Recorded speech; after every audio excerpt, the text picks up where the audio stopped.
This Angraecum sesquipedale, commonly called Christmas orchid, is also known by another name, Darwin's orchid. This orchid is not just a pretty flower, it also contributed to Charles Darwin's theory of evolution by natural selection. Let's dig deeper.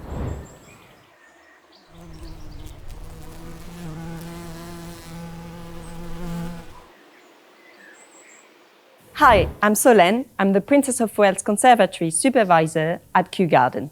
The Princess of Wales Conservatory is a complex glasshouse with 10 different zones with different climate settings. It was built in 1987 to replace smaller glasshouses which hosted their individual collection. You can therefore find zones dedicated to orchid collection, fern collection, but also rainforest or arid section. Orchid is the largest plant family in the world with over 25,000 species. It grows all around the world except Antarctica. It has a huge diversity of size and colors. Many orchids have an intricate relationship with their pollinator, using mimicry sometimes to attract their pollinator. This is the Darwin orchid, Angraecum sesquipedale. This orchid is an epiphyte, meaning it grows non-parasitically on the branches of trees to get more light in the rainforest. This orchid is monopodial in its growth habit, meaning it grows upward, getting new leaves at the top every year. The roots are at the base, and the leaves are alternate along that stem like a ladder. The leaves can be 27 cm long and 3 cm wide. This species, characteristically, has a two-lobe tip to its leaves. The inflorescence is a branch that appears in between the upper leaves. It can have 2 to 5 flowers on the branch, and the flowers is star-shaped and white. The lower petal, called labellum, has an extended tissue creating a spur where nectar is found.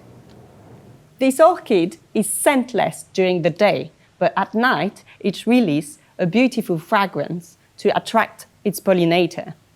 When the flowers develop, they first come out of a green bud, and as the flower opens, it turns white. The flower stays for around 40 days, and when it comes to the end of its life, its senescence, it turns yellow. The Darwin orchid is from Madagascar. It's endemic to Madagascar, meaning it's only found on this island. But the genus Angraecum contains around 250 plus species, which are found across Africa and surrounding islands. The species name, sesquipedale, comes from the Latin 1.5 feet. This refers to the extraordinarily long length of the nectar spur. This long spur has been found to only have nectar in the last inch of its length. In the wild, this species is found in coastal rainforest. It likes to grow up in the tree and it has heavy rainfall. This orchid is commonly called Christmas orchid, which is related to the shape of its flower, looking like a star, like the Christmas tree star. But also it was given because in the northern hemisphere, it flowers around Christmas time. In its native habitat, it flowers between June and September. Here at Kew, we're a bit late in March. It takes a long time to grow an orchid from a seed to a mature specimen. This orchid flowers every year. It's pollinated by moths and then will create seeds. Orchid seeds are tiny. They don't have any food reserve in order to start growing on their own. They therefore need a fungi. This is called a mycorrhizal relationship. The fungi helps them get nutriment at the beginning of their life. In cultivation, we don't necessarily need that fungi. We can bring the nutriment ourselves into agar solutions. Some orchids have a specific relationship with a specific species of fungi, and some are more generalist. Because of this relationship with fungi and the environment, orchids are often called the canary in the coal mine, because if an environment is disturbed, the fungi that they rely on might not be there. Therefore, orchids are often the first one to disappear. Angraecum sesquipedale is also called Darwin's orchid. Charles Darwin was really interested in orchids and their intricate relationship with their pollinator. He was puzzled by this orchid, and why would it have such a long spur with nectar only at the bottom? He hypothesized the existence of a moth with a really long tongue that could pollinate this orchid and get the nectar at the bottom. This was part of his coevolution theory that both plant and moth evolved in parallel.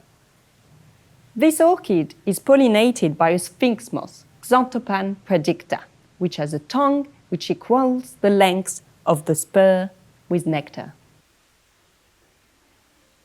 The relationship between the moth and this orchid was only proven, sadly, 21 years after Darwin's death. The Darwin orchid is found in the Princess of Wales Conservatory at Kew Garden. It grows in our permanent collection, but we also display it in our orchid case with our nursery collection. It flowers between February and April. There is also alcohol-preserved specimen kept in our Kew herbarium, and there is a painting in the Marianne North Gallery. Thanks for watching this episode of Dig Deeper. If you like this video, please subscribe to our YouTube channel so you never miss an episode. If you'd like to learn more about the work that Kew does, visit our website for more information.